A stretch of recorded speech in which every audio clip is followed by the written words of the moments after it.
Antes de mostrar algumas câmeras da minha coleção fabricadas neste período, gostaria de falar rapidamente sobre as principais características da década de 40. A produção de novas câmeras parou um pouco devido ao período difícil da economia por conta da Segunda Guerra Mundial. Em termos de estilo de câmera, o corpo preto com a parte superior cromada ficava cada vez mais popular.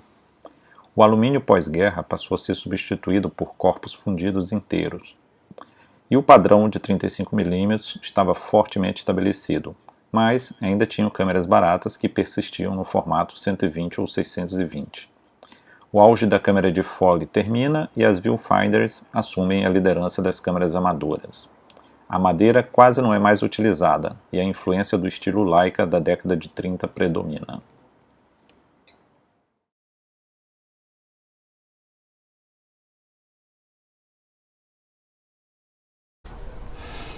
Começamos a década de 40 com essa Leica modelo 3C, fabricada pela Leitz na Alemanha em 1946. Essa é uma câmera bem clássica, está em excelente estado de conservação e ela utiliza uma lente retrátil da Elmar. Mas antes disso, vamos dar aquela olhada geral na câmera. Parte frontal, posterior,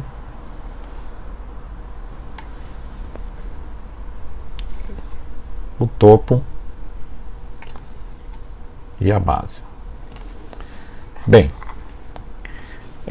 a lente Elmar 50mm 3,5, ela tem o mesmo funcionamento das outras, onde você puxa, vira levemente para a direita e ela trava. Para soltar, basta virar um pouco para a esquerda, recolher, puxar, travar. Ela é uma lente montagem M39.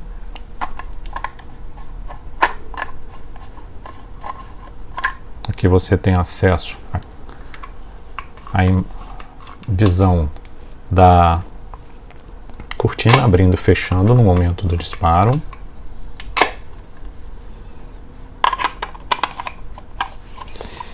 E aquela lente tradicional, onde você tem aqui a trava no infinito, o foco no infinito. Você faz uma leve pressão, gira para fazer o foco até onde for a distância ideal. Então que vai de 1 metro até o infinito.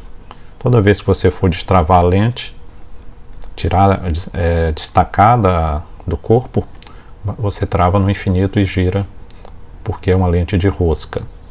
Botão na parte anterior para velocidades abaixo de 30. Temos aqui os visores, já que é uma rangefinder.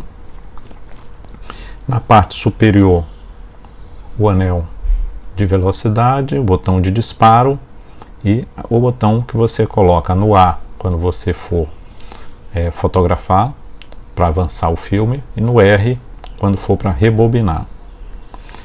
Bem, essa máquina, diferentemente de alguns modelos anteriores, do próprio modelo 3, a gente vê na parte posterior, que é o visor, você faz a composição e o que você faz o foco. Se vocês forem observar em outros modelos da Leica, tem o visor de foco e o de composição são separados. Então essa foi uma mudança que houve para facilitar no momento faz o foco e rapidamente já faz a composição e fotografa de uma forma mais rápida. O restante do funcionamento não é muito diferente. Você avança o filme girando, escolhe a velocidade puxando levemente para a parte superior e colocando na posição correta, dispara, mexe na velocidade, dispara. Não esquecer que nas Leicas é importante você sempre guardar a mesma com a cortina, na verdade com o disparo feito, sem deixar a cortina armada, sob o risco de danificar a mesma. Na parte inferior, você abre para a colocação do filme. Aqui tem as instruções. Lembrando que o filme, para colocar nessas máquinas da Leica, você deve cortar ele mais estreito, mais ou menos em torno de 10 centímetros, para poder passar o filme e encaixar aqui na bobina do filme.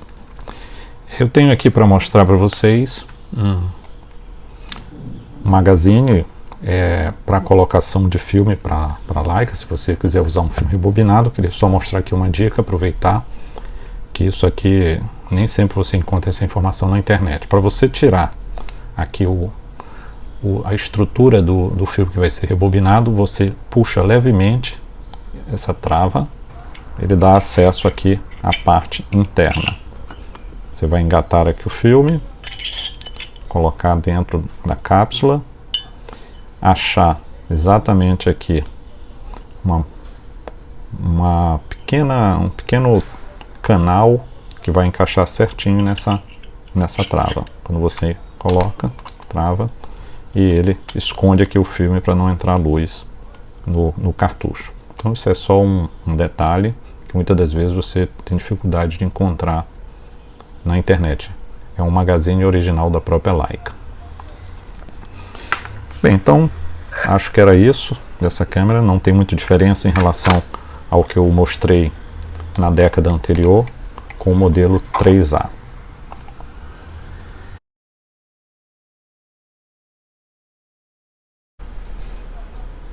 Vamos falar sobre a câmera Gold, fabricada pela Goldstein na França em 1947, que é uma câmera box formato 6x9 que utiliza o filme 120. Ela é aquele tipo de câmera clássica quadrada, essa ainda feita de couro, parte anterior, lateral com alguns controles e um visor, a outra lateral, parte superior apenas com a alça e o visor de cintura, e a parte inferior só com aquela janelinha para você ver a contagem do fotograma. Essa é uma câmera praticamente sem controle nenhum, apenas com aqui o botão de disparo que abre e fecha o diafragma. E você pode olhar tanto pela parte superior quanto tirar foto na horizontal, olhando por esse outro visor que você vê por essas duas lentes que estão aqui na parte frontal. Então ela não deixa de ser uma TLR, porque tem as lentes que você faz a visualização, a composição, e a que efetivamente é utilizada no disparo. Aproveito também para falar nesse bloco já de uma outra câmera muito parecida, só que fabricada na Alemanha pela Zeiss Ikon. É uma Zeiss Ikon Box Tango 56/2 de 1948. Essa já é uma câmera mais robusta, em metal. Vamos dar aquela visão geral da parte frontal, posterior, aqui também com a janelinha para contagem do fotograma, aqui a marca Zeiss Ikon, laterais, aqui para o avanço do filme, e tem também o visor de cintura, caso você queira fazer a foto no sentido horizontal. Aqui o botão do disparo. Essa lente já permite aqui a seleção de 3 aberturas, 9 a 16. Então vocês veem que é uma câmera extremamente escura, né? Uma lente muito escura. Você tem que fazer fotos realmente ou com ISO muito alto, o filme, ou numa claridade quase que total. Ela também permite aqui ajustar, fazer o controle da distância. Então vai de 1 a 2 metros, 2 a 8 e de 8 ao infinito. Então isso realmente você não tem como fazer o foco com ela, a não ser por uma estimativa da distância até o assunto. Então essas câmeras box, elas são extremamente limitadas em termos de recursos, porém foram utilizadas durante muitos anos. Vocês veem que ainda na década de 40, sendo a única distinção entre as duas que essa já tem alguns controles, essa aqui é mais simples, essa fabricada em couro e essa aqui já em metal.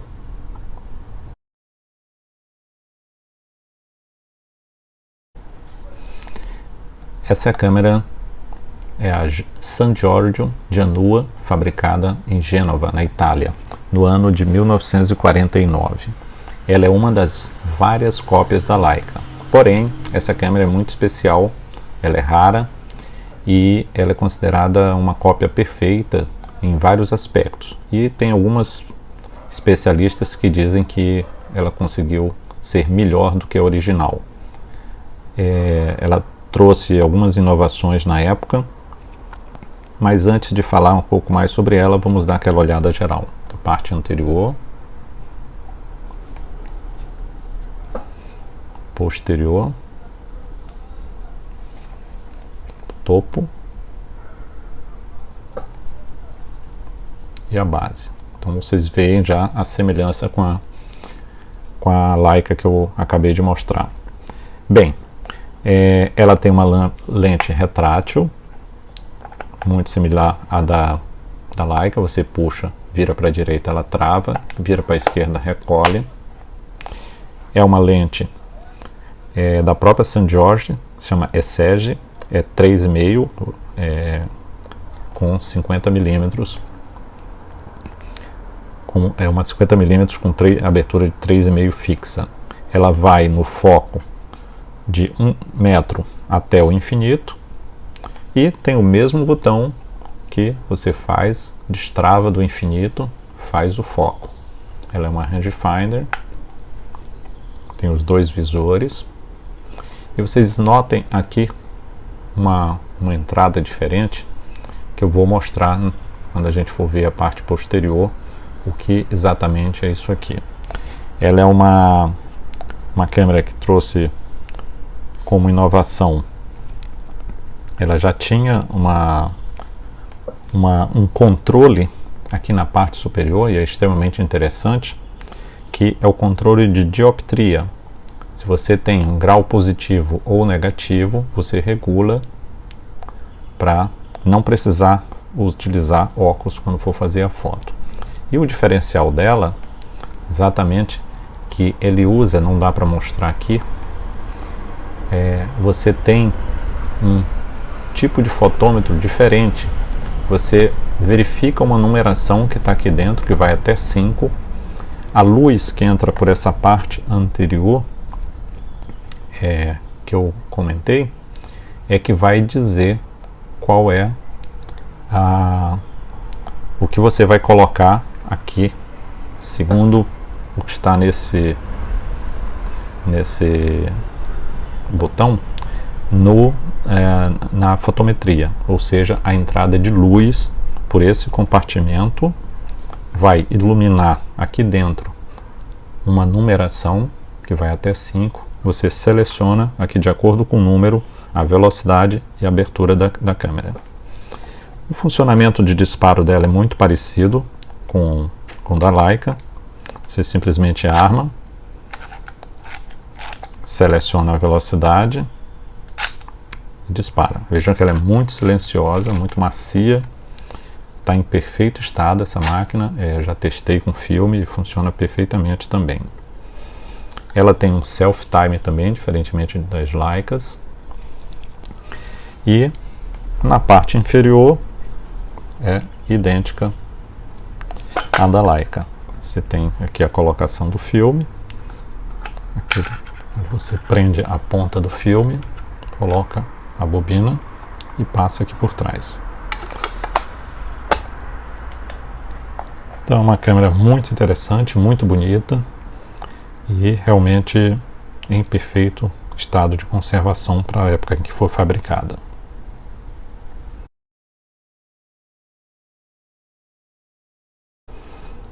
Vamos falar agora sobre uma câmera que realmente ela é pouco frequente, a gente não vê muito no mercado, que são as câmeras de miniatura.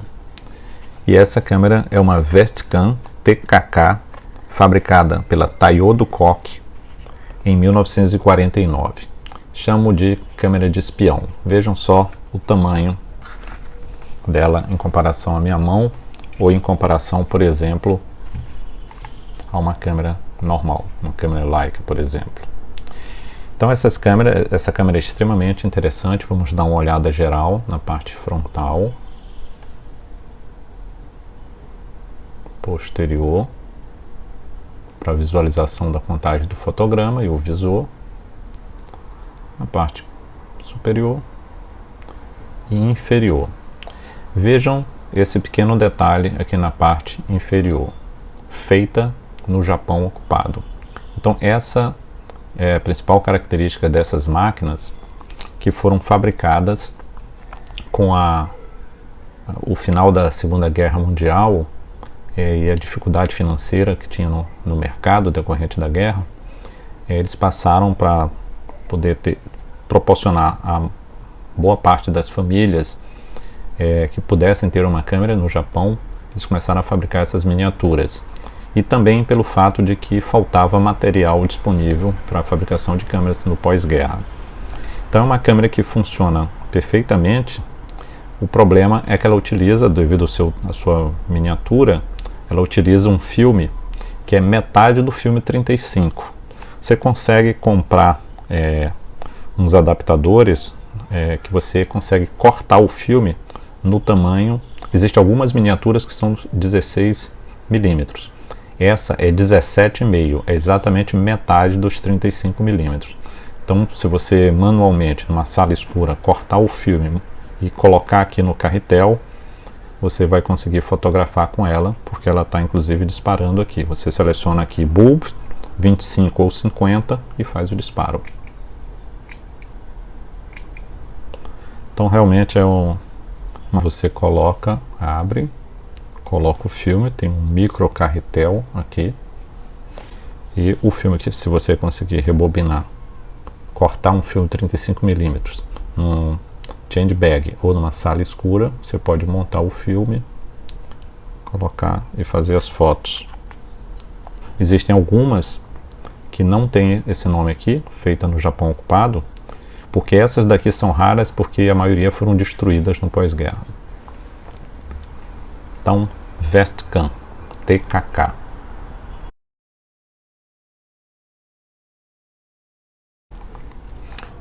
Finalizando as câmeras da década de 40, temos aqui uma Zeiss Ikon Netar 517/2, fabricada na Alemanha em 1949.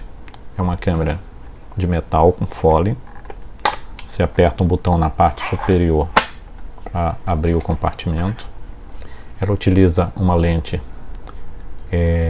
105 mm, com abertura de 4,5 a 22, e possui velocidades ajustáveis de bulb até 200. Essa câmera, vamos dar uma olhada geral aqui na parte anterior, parte posterior, onde temos a janelinha de contagem do fotograma, sempre fechada após o avanço do filme. Aqui o pequeno visor, é um visor direto, não tem controle de foco. Parte lateral com a alça, e aqui para abertura da parte posterior, e o outro lado. Ela tem aqui um pequeno suporte para ser utilizada também na vertical, ficar sobre uma mesa, por exemplo. E o funcionamento dela é relativamente simples. Você escolhe, seleciona a distância, a abertura, arma aqui o diafragma, e ela já tem um botão na parte superior. Então você vem aqui e dispara. Opcionalmente, você pode disparar também na vertical, apertando um pequeno botão preto que fica logo aqui. Também pode ser disparado na parte inferior. Olhando aqui a parte de trás, abrindo para visualização, aqui o compartimento do fole, diafragma. Bem, como eu disse, utiliza um filme 120, e falei no vídeo da década de 30 sobre como comprar essas câmeras, utilizando, para ver se há vazamento de luz no fole, uma luz de LED, coloca dentro e verifica se há vazamento de luz aqui numa sala escura, obviamente. Pode utilizar também uma lanterna para essa mesma finalidade, uma lanterna de LED. Então essa câmera, ela é bem simples, porém já tem alguns recursos que não eram observados nas câmeras de fole anterior, exatamente por já ser de 1949. Para fechar, basta fazer uma leve pressão aqui nas travas e recolher a parte anterior, que tem ainda um suporte para o tripé.